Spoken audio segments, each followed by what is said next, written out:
Good morning students. आज अपने जो 12th एग्रीकल्चर केमिस्ट्री का अध्याय नंबर 11 चल रहा था उसी के आगे पढ़ रहे हैं अपन, जिसके अंदर अपन ने जैविक खाद के बारे में चर्चा कर ली है।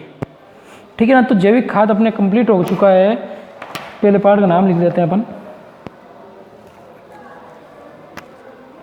अध्याय नंबर 11 जैविक खाद एवं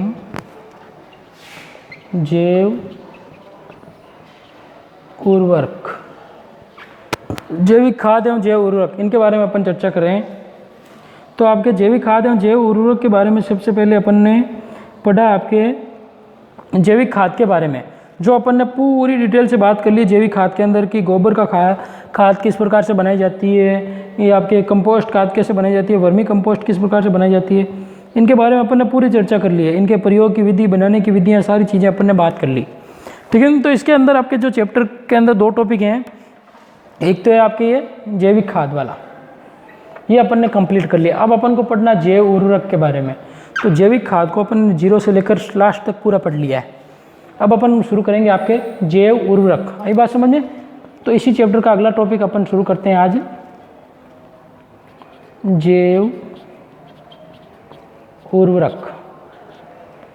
अब देखो जैव उर्वरक होते क्या हैं, ये क्या काम आते हैं अपने खेतों के अंदर, कैसे आपके, ठीक है ना। तो जैव उर्वरक को इंग्लिश में कहें तो अपन बायो फर्टिलाइजर। आई बात समझ? बायो फर्टिलाइजर मतलब कि ऐसे जीवाणु जो आपके लिए क्या हो, कृषि के लिए उपयोगी हों, वो आपके क्या होंगे, जैव उर्वरक हो जाएंगे। जैसे राइजोबियम है, एजोस्पिरिलम है, एजोटोबैक्टर है ना, ये सभी क्या है आपके जैव उर्वरक के रूप में काम। एजोला है, नीलहरित शैवाल है, ये सभी आपके क्या है, जैव उर्वरक के रूप में कार्य करते हैं। अब ये इनका उपयोग कैसे करते हैं अपन, कैसे लाभदायक है, अपन इनको कैसे बढ़ा सकते हैं भूमि के अंदर, इनके बारे में अपन को चर्चा करनी है। तो जैव उर्वरक क्या करते हैं आपके, ये पोषण पद्धति में रासायनिक उर्वरक एवं खाद का प्रयोग हेतु संतुलित अनुपात में किया जाता है। इनका उपयोग भी आई बात समझ में। ये कृषि उपज में वृद्धि के साथ साथ भूमि एवं पर्यावरण के लिए रासायनिक उर्वरकों के बढ़ते प्रतिकूल प्रभाव जैव उर्वरक क्या करते हैं आपके, जैसे अपन क्या उपयोग में ज़्यादातर किसका लेते हैं, रासायनिक उर्वरकों का उपयोग ले रहे हैं आजकल। तो रासायनिक उर्वरक फायदा तो करते हैं, लेकिन वो क्या होते हैं, लंबे समय तक ज़्यादा उपयोग में लेने पर वो क्या होते हैं, अपनी कृषि योग्य जो भूमि है उस भूमि के अंदर क्या होते हैं, प्रतिकूल प्रभाव डालने लग जाते हैं। कौन? रासायनिक उर्वरक प्रतिकूल प्रभाव डालेंगे। आई बात में भूमि पर प्रतिकूल प्रभाव डालना शुरू कर देंगे, और प्रतिकूल प्रभाव डालने से क्या हो जाएगा आपके, कि भूमि की धीरे धीरे उर्वर क्षमता क्या हो जाएगी, कमज़ोर हो जाएगी। तो जैविक खेती में क्या करना चाहिए अपन को, जैव उर्वरकों का काफ़ी महत्व है। आई उनका उपयोग ज़्यादा करना चाहिए। रासायनिक उर्वरकों का इनका प्रयोग करना कम पड़ेगा, अपन को कम प्रयोग करना पड़ेगा इसका, और जैव उर्वरकों का प्रयोग, इनका प्रयोग क्या करना पड़ेगा अपन को ज़्यादा, तभी आप क्या कर पाओगे, अच्छी फसल को लंबे समय तक उत्पादन कर पाओगे। आई बात समझ में? तो ऐसी परिस्थिति में अपन को क्या करना चाहिए, जैविक उर्वरकों का प्रयोग ज़्यादा से ज़्यादा मात्रा में करें अपन, जिससे क्या होगा, आपके फसलों के लिए कोई नुकसान नहीं होगा और पादपों को पोषक तत्व सभी प्रकार के आसानी से उपलब्ध हो जाएंगे। आई बात समझ? तो जैव उर्वरकों के बारे में बात करें अपन तो अब देखो, जैव उर्वरक जिनके अंदर अपन ने बात की कि ये क्या है आपके, कार्य कैसे करते हैं, इनके बारे में बात करें तो ये प्राकृतिक उर्वरक हैं। ये जो अपन ने बात की कि ये यूरिया है, डीएपी, ये सभी क्या है, रासायनिक उर्वरक। जैविक खाद है, रासायनिक उर्वरक के अंदर अपन ने अंतर भी देखा था कि उर्वरक क्या होते हैं जिसके अंदर 1, 2, 3, 4 से ज़्यादा पोषक तत्व नहीं होते हैं, लेकिन अपन अगर जैविक खाद का उपयोग करें तो उनके अंदर ज़्यादा पोषक तत्व होते हैं। अब देखो जैव उर्वरक क्या है, वास्तव में एक प्राकृतिक उर्वरक है। आई बात समझ में? यह है प्राकृतिक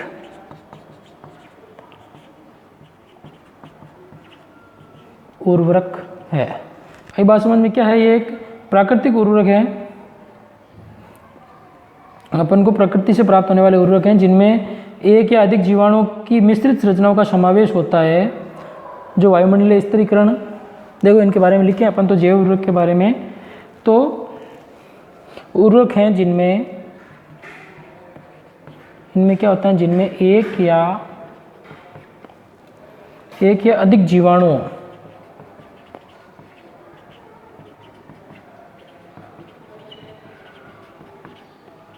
एक या अधिक जीवाणुओं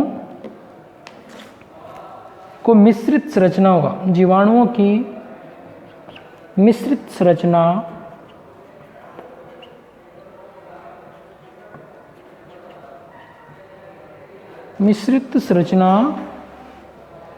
का समावेश होता है, मिश्रित संरचनाओं का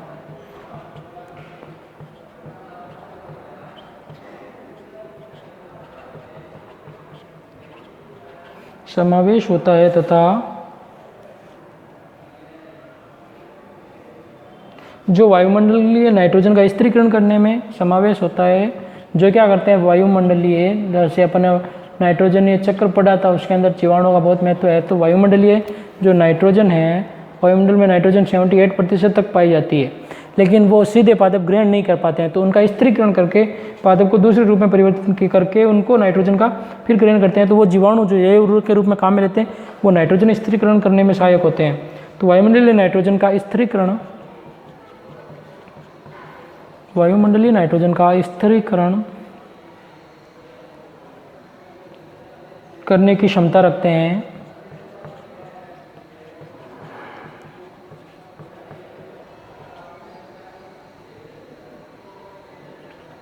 नाइट्रोजन की स्थिरीकरण करने की क्षमता रखते हैं तथा एवं अघुलनशील फास्फोरस को क्या बनाते हैं ये, तथा अघुलनशील फास्फोरस जो पादप को प्राप्त नहीं हो पाती है, अघुलनशील फास्फोरस को घुलनशील को क्या करते हैं, ये घुलनशील फास्फोरस बनाते हैं। अघुलनशील फास्फोरस को घुलनशील फास्फोरस बनाते हैं जो पौधों को सुगमता से उपलब्ध हो जाता है, जो पौधों को आसानी से या सुगमता से क्या होता है उपलब्ध हो जाता है, सुगमता से प्राप्त हो जाता है, प्राप्त होता है।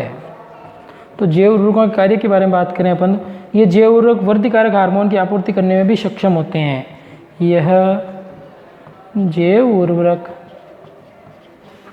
वृद्धिकारक हार्मोन पादप के अंदर वृद्धिकारक, जैसे ऑक्सिन है, जिब्रेलिन है, साइटोकाइनिन है ना, ये सारे हार्मोन है, जो एबीए है, वृद्धिकारक हार्मोनों को, वृद्धिकारक हार्मोन की आपूर्ति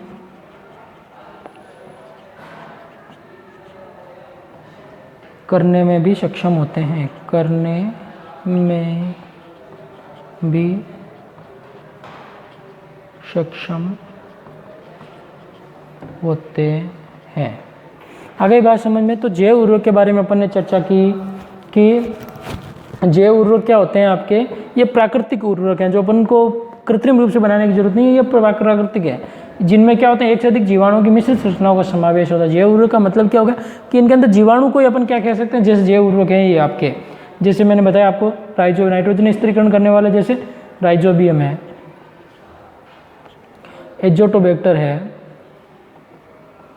ये क्या आपके जैव उर्वरक के रूप में ही तो कार्य कर रहा है। एजोस्पिरिलम है,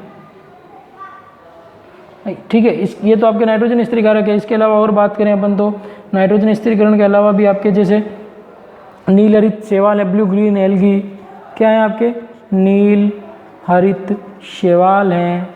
और बात करें अपन तो एजोला है, ये सभी क्या हैं आपके जैव उर्वरक के रूप में ही काम में लेते हैं अपन। और इसके अलावा अपन बात करें तो फॉस्फोरस विलय करने वाले उर्वरकों के अंदर आपके फॉस्फोरस के अंदर आपके माइकोराइजा है, जो अघुलनशील फास्फोरस को क्या करते हैं घुलनशील बनाने में सहायता करते हैं। इसके अलावा है ना, तो ये आपके क्या हो गए, इन जंतुओं के जैव उर्वरकों के बारे में बात हो गई है ना। ये सभी जंतु के जो जीवाणु हैं जो जैव उर्वरक के रूप में कार्य करते हैं।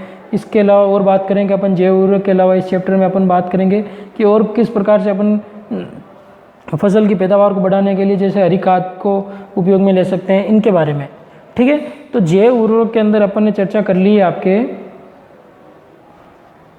कि जैव उर्वरक होते क्या हैं। सब सिंपल सी बात है। सबसे पहला ये प्राकृतिक उर्वरक है, एक से अधिक जीवाणु का मिश्रित समावेश है।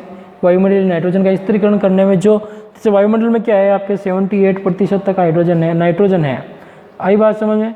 लेकिन ये सीधे पादप को प्राप्त नहीं हो सकती, या मुख्य पोषक तत्व है नाइट्रोजन, तो सीधे प्राप्त नहीं हो पाती है। तो इसके लिए अपन क्या करते हैं, इसका नाइट्रोजन का स्थिरीकरण करना पड़ता है। जो आपके ये जीवाणु हैं ये नाइट्रोजन के स्थिरीकरण करने में सहायक होते हैं, आई बात समझ में। तो ये जैव उर्वरक के रूप में कार्य करते हैं। और बात करें तो अपन फास्फोरस है, तो इस फास्फोरस ये क्या होती है, अघुलनशील अवस्था में भी पाई जाती है। तो इस अवस्था को घुलनशील बनाएंगे तभी ये पादप को प्राप्त हो पाएगी, आई बात समझ में। तो घुलनशील बनाने में भी किसका रोल होता है आपके, इसी फास्फोरस का, मतलब इन्हीं जैव उर्वरकों का रोल होता है। अब अपन बात करें विभिन्न प्रकार के नाइट्रोजन स्थिरीकरण करने वाले जैव उर्वरकों के बारे में चर्चा करते हैं, एक एक के बारे में। फिर इनको उपयोग में कैसे लेते हैं इनको, है ना, इनके बारे में भी चर्चा करेंगे। पहले तो अपन बात करेंगे कि ये कार्य कैसे करते हैं, क्या करते हैं, फिर उनके बाद में इनका प्रयोग की विधियाँ देखेंगे, आई बात समझ, कि इनको किस प्रकार से फसल के अंदर बढ़ाया जाए, भूमि के अंदर बढ़ाया जाए, ताकि ये फसल को आसानी से उपलब्ध करवा सकें पोषक तत्व। अब देखो जैव उर्वरकों के प्रकार के अंदर देखेंगे अपन, जैव उर्वरकों के प्रकार।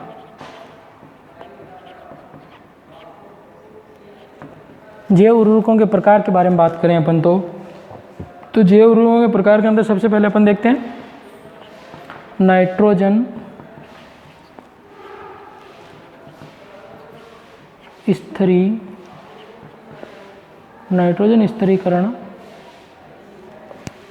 स्थिरीकरण करने वाले जैव उर्वरक।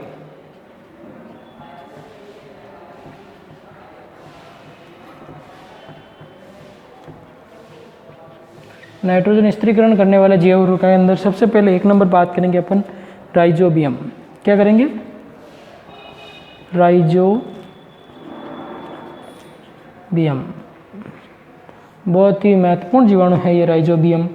ये जीवाणु क्या करता है, राइजोबियसी कुल का है, और ये किसमें, दलहनी फसलों की जड़ों में पाई जाने वाली ग्रंथियों में रहता है, ये बात समझ में। तो इसका कुल लिखें अपन तो सबसे पहले ये है जीवाणु राइजोबियसी कुल का है, इसकी फैमिली है ना, ये है जीवाणु राइजोबियसी, ये जीवाणु राइजोबियसी कुल, ये जीवाणु राइजोबियसी कुल में आता है, यही बात समझ, राइजोबियसी कुल में आता है। इसके अलावा बात करें अपन तो राइजोबियसी कुल के अंदर आता है, और ये है दलहनी फसलें, मतलब जिनसे दालें बनाई जाती है, दलहनी फसलें, तिलहनी फसलें, दलहनी फसलें, है ना। तो ये ज़्यादातर किसमें, दलहनी फसलें, जैसे मूंग है, चना है, इनके अंदर दलहनी फसलों के, ये है दलहनी फसलों की जड़ों पर पाई जाने वाली ग्रंथियों में पाए जाते हैं ना, फसलों की जड़ों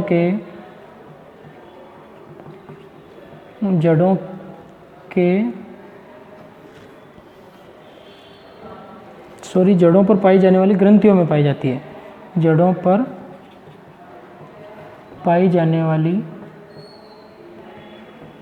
ग्रंथियों, नोड्यूल्स, ग्रंथियों में पाए जाते हैं, ग्रंथियों में रहता है। यही बात समझें कि ये राइजोबियम क्या होता है, राइजोबियसी कुल में आता है, और दलहनी फसलों की जड़ों की ग्रंथियों में पाए जाते हैं। ये जीवाणु वायुमंडल से नाइट्रोजन का अवशोषण कर उसका स्थिरीकरण करते हैं, और जो पौधों को उपलब्ध होती है, ये है वायुमंडलीय नाइट्रोजन का क्या करते हैं, अवशोषण, नाइट्रोजन का अवशोषण कर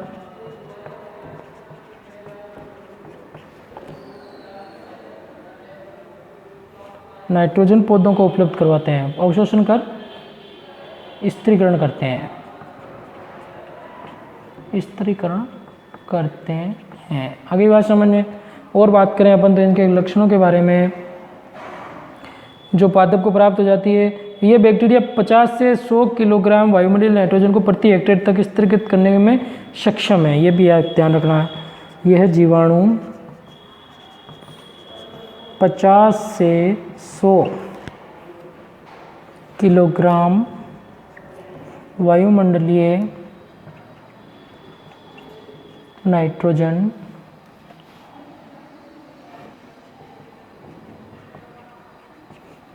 नाइट्रोजन प्रति हेक्टेयर तक स्थिरीकृत कर देते हैं। प्रति हेक्टेयर तक स्थिरीकृत मतलब उपलब्ध करवा देते हैं, पादपों को स्थिरीकृत कर देते हैं। और बात करें अपन तो इसके अंदर ये क्या करते हैं, जैव उर्वरक मृदा में अम्लीयता एवं क्षारीयता के प्रभाव को कम करते हैं। यह मृदा में अम्लीयता व क्षारीयता के प्रभाव को कम करते हैं। आई बात समझ में? तो अम्लीयता एवं क्षारीयता के प्रभाव को कम करते हैं। और बात करें अपन तो जिससे मृदा में पादप वृद्धि अच्छी होती है और इनका प्रयोग अपन रबी, खरीफ, जायद एवं दलहनी फसलों के उत्पादन में लंबे समय तक अच्छा प्राप्त होता रहता है। आई बात समझ में? इनके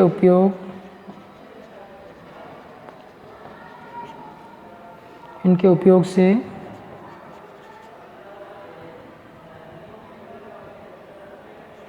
रबी, खरीफ, जायद व दलहनी फसलों का अच्छा उत्पादन होता है। तो राइजोबियम के बारे में बात हो गई। अब इसके अलावा राइजोबियम की क्या होती है, खूब सारी जातियां होती है जो क्या करती है, आपके अलग अलग प्रकार की फसल में अपन ने बात कर चुके हैं। जैसे अपन ने बात की फर्स्ट चैप्टर के अंदर, तो राइजोबियम के अंदर अलग अलग जातियां, जैसे राइजोबियम मेलिलोटी है जो मेथी, रिजगा एवं सैजी के लिए उपयोगी होती है। इसके अलावा जो राइजोबियम ट्राइफोलाई है जो बरसीम के लिए उपयोगी होती है, ये अपन फर्स्ट चैप्टर में पढ़ चुके हैं। ये बात समझ में आपको याद होगी तो। इसके अलावा राइजोबियम लेगुमिनस जो मटर मसूर के लिए है, फैसियोली सेम के लिए है, सोयाबीन के लिए जेपेनिकम है, राइजोबियम लुपिनी है जो लुपिन के लिए स्पीसीज, राइजोबियम की खूब सारी स्पीसीज जैसे मूंगफली के लिए, मूंग के लिए, उड़द, चना, मोट, अरहर, इन सभी पादपों की, दलहनी पादपों के लिए क्या होती है आपकी, ये राइजोबियम की प्रजाति है जो उपयोगी है। आई बात समझ में? तो इस प्रकार से अपन ने राइजोबियम के बारे में चर्चा की कि राइजोबियम आपके पादप के लिए किस प्रकार से उपयोगी है। ठीक है, तो राइजोबियम की प्रजातियां हो गई। ये कार्य क्या करता है आपके राइजोबियसी कुल का है, ठीक है ना, पादप की वृद्धि के लिए उपयोगी है। इस प्रकार से अपन ने इनके बारे में चर्चा की, जैव उर्वरकों के अंदर राइजोबियम के बारे में, ठीक है ना। तो अपन को ये पता चला कि जैव उर्वरक होते क्या हैं, ये कुछ जीवाणु होते हैं। जीवाणु, जैव उर्वरक का मतलब क्या हो गया कि जीवाणु का समावेश किया जाता है इसके अंदर, जो आपके फसल के लिए क्या होते हैं, उपयोगी होते हैं, मृदा के लिए। इनके बारे में अपन अब अगले बात करें अपन राइजोबियम के अलावा एक और जैसे जैव उर्वरक के बारे में बात करें तो वो है आपके एजोटोबैक्टर, तो वो भी क्या है आपके नाइट्रोजन स्थिरीकरण में ही सहायक होता है।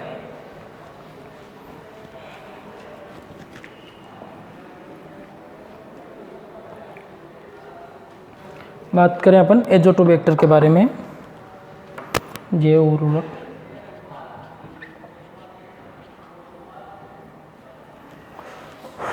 दूसरे की बात करें अपन तो एजोटो,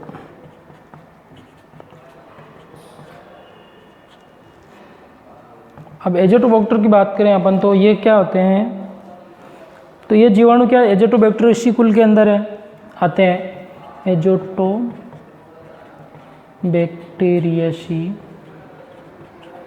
कुल। अगली बात समझ में, और ये स्वतंत्र रूप से मृदा में होते हैं। ये वायुमंडलीय नाइट्रोजन का स्थिरीकरण करते हैं। ये भी क्या करते हैं, नाइट्रोजन स्थिरीकरण का कार्य करते हैं, नाइट्रोजन स्थिरीकरण का कार्य करते हैं आपके एजोटोबैक्टर भी। इसके अलावा ये उर्वरक गेहूं, जौ, मक्का, सब्जियों आदि में उपयोग किया जाता है।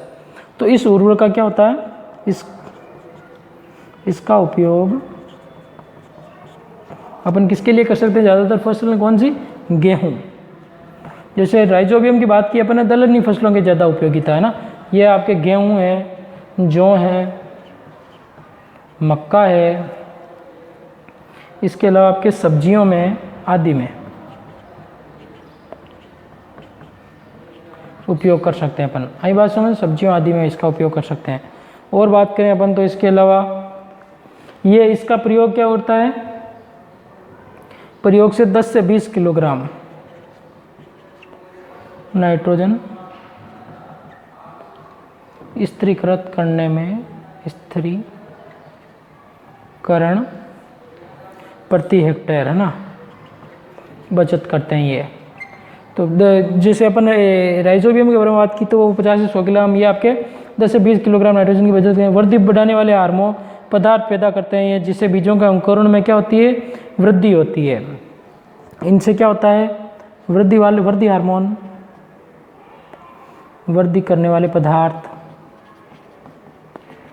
बढ़ाते हैं, जिससे बीजों के अंकुरण में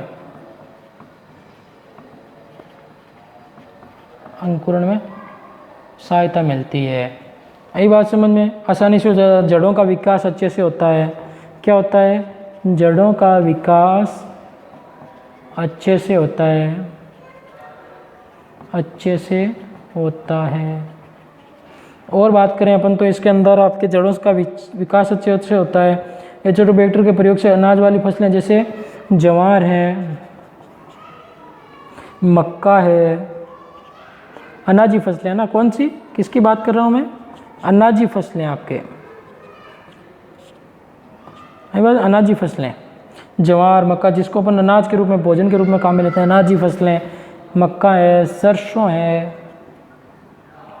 और बात करें अपन तो कपास हो गया आपके, ये है ना, गोसिपियम की उपज की वृद्धि में उपज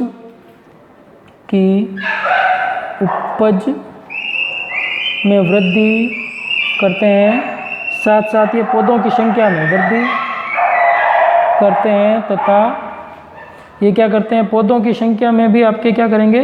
बढ़ोतरी करते हैं, पौधों की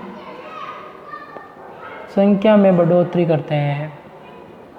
आई बात समझ में? इसके अलावा ये जैव उर्वरक पॉलीसेकेराइड उत्पन्न करते हैं, जिससे मृदा संरचना में सुधार होता है। ये सबसे इम्पोर्टेंट, ये है पॉलीसेकेराइड कार्बोहाइड्रेट, पॉलीसेकेराइड, सॉरी साफ लिख देता हूँ थोड़ा।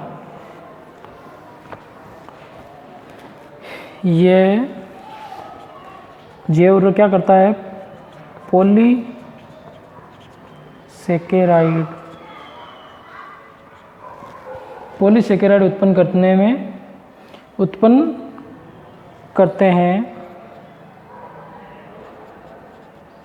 उत्पन्न करते हैं, जिससे मृदा संरचना में सुधार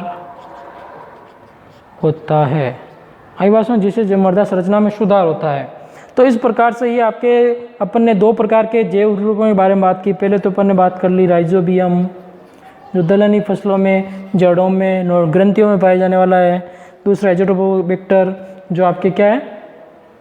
एज़ोटोबैक्टेरियसी कुल का होता है। इसके बारे में जो गुणधर्म थे अपन ने बात की। तो इसी आधार पर अपन ने नाइट्रोजन स्थिरीकरण करने वाले जैव उर्वरकों के बारे में चर्चा की है। यही बात समझ में? ठीक है।